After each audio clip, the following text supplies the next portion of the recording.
தமிழை நேசிக்கும் அனைவருக்கும் வணக்கம். இசிஐஎல் தமிழ்நாட்டிலிருந்து ஒரு புதிய ஜாப் நோட்டிஃபிகேஷன் ரிலீஸ் பண்ணியிருக்காங்க. ஸோ இதுக்கு யார் யாரெல்லாம் அப்ளை பண்ணலாம், என்ன தகுதி, என்ன குவாலிஃபிகேஷன் அப்படிங்கிற எல்லா தகவலையும் தான் இன்றைக்கி இந்த வீடியோவில் பார்க்க போகிறோம். இந்த வீடியோ உங்களுக்கு பிடிச்சிருந்தால் மறக்காமல் லைக் பண்ணுங்கள். இந்த வீடியோவை உங்கள் ஃப்ரெண்ட்ஸ் அண்ட் ஃபேமிலி கூடயும் ஷேர் பண்ணுங்கள். Okay, electronics corporation of India limited ECIL அப்படின்னு சொல்லுவாங்க. இவங்க கிட்ட இருந்து தான் ஜாப் நோட்டிஃபிகேஷன் ரிலீஸ் ஆகிருக்கு. இவங்க வந்து IT industry, telecom, network, homeland security எல்லாம் ஒர்க் பண்ணிகிட்ருக்காங்க. ஒரு கவர்மெண்ட் ஆஃப் இந்தியாவோட ஆர்கனைசேஷனுங்க. டிபார்ட்மெண்ட் ஆஃப் அட்டாமிக் எனர்ஜிக்கு கீழே வரக்கூடிய ஒரு யூனிட். இவங்க வந்து junior technician on contract grade 2 அப்படிங்கிற ஒரு போஸ்ட் எடுக்கிறாங்க. கான்ட்ராக்டில் தான் அவங்களுக்கு எடுக்கிறாங்க. என்னென்ன ட்ரேடில் எடுக்கிறாங்கன்னு பார்த்தீங்கன்னா, எலக்ட்ரானிக்ஸ் மெக்கானிக் கேட்டகிரியில் ஒரு 275 வேக்கன்சியும், எலக்ட்ரீஷியனில் ஒரு 275 வேக்கன்சியும், ஃபிட்டரில் ஒரு 550 வேக்கன்சியும், டோட்டலாக 1100 வேக்கன்சி எடுக்கிறாங்க ஆல் ஓவர் இந்தியாவில்.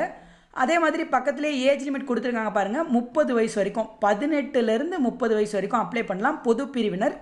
ஸோ இதுவே நீங்கள் எஸ்சி எஸ்டியாக இருந்தீங்கன்னா 35 வயசு வரைக்கும், OBC, BC, MBC, DNC, BCM இந்த 4 பேர் ஓபிசி கீழே வரதுனால நீங்கள் 33 வயசு வரைக்கும் அப்ளை பண்ணலாம். உங்களுக்கு மந்த்லி கன்சாலிடேட்டட் சேலரி 22,528 ரூபா கொடுக்குறதா சொல்லியிருக்காங்க. இது வந்து ஒரு கான்ட்ராக்ட் ஜாப் தாங்க. உங்களுக்கு பெர்மனெண்ட்லாம் பண்ண மாட்டாங்க, கான்ட்ராக்டில் தான் வச்சுருப்பாங்கன்னு சொல்லியிருக்காங்க. கான்ட்ராக்டை பொறுத்தளவுக்கு எத்தனை வருஷம் அப்படின்னு பார்த்தீங்கன்னா, எத்தனை வருஷம்னு கொடுக்கல, பட் அவங்க பீரியட் ஆஃப் 4 மந்த்ஸ், அதாவது 4 மாதம் உங்களுக்கு கான்ட்ராக்ட் இருக்கும். அதுக்கப்புறம் ஒரு 2 மாதம் வரைக்கும் எக்ஸ்டெண்ட் பண்ணுவோம் அப்படிங்கிற மாதிரி சொல்லியிருக்காங்க. ஸோ மொத்தமே உங்களுக்கு இந்த ஜாப் வெறும் 6 மாதம் மட்டும்தானு சொல்லியிருக்காங்க. இதுக்கு யாரெல்லாம் அப்ளை பண்ணலாம் அப்படின்னு பார்த்தீங்கன்னா, 10th அல்லது 8th முடிச்சுட்டு ஐடிஐ கம்ப்ளீட் பண்ணியிருப்பாங்க இல்லையா, அவங்க வந்து அப்ளை பண்ணலாம் அப்படின்னு சொல்லியிருக்காங்க. அதே மாதிரி ஐடிஐ முடிச்சுட்டு மினிமம் 1 இயர் வந்து போஸ்ட் குவாலிஃபிகேஷன் எக்ஸ்பீரியன்ஸ், அதாவது ஐடிஐ ப்ளஸ் அப்ரெண்டிஷிப் கம்ப்ளீட் பண்ணியிருக்க எல்லாரும் அப்ளை பண்ணலாம் அப்படின்னு சொல்லியிருக்காங்க. ஸோ ஐடிஐ முடித்தவங்க மட்டும் கண்டிப்பாக இந்த போஸ்டிங்ஸை ட்ரை பண்ணி பாருங்கள்.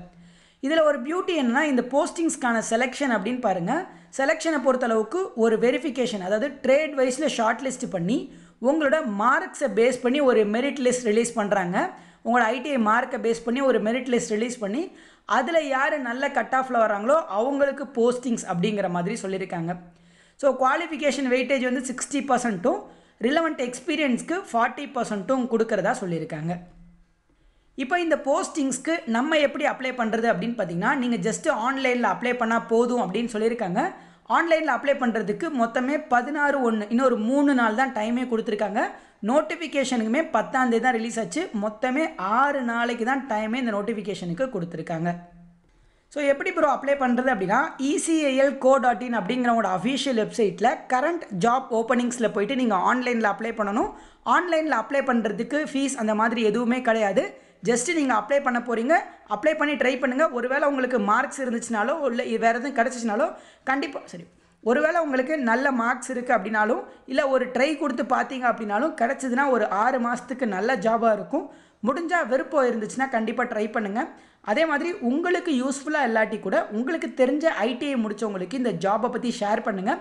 ஏன்னா கூடங்குளம் இந்த மாதிரி மெயின் அணுமின் நிலையத்தில் இவங்களுக்கு கண்டிப்பாக ஜாப்ஸ் இருக்கும் அப்படின்னு சொல்லியிருக்காங்க. தமிழ்நாட்டில் போஸ்டிங்ஸ் இருக்குங்க.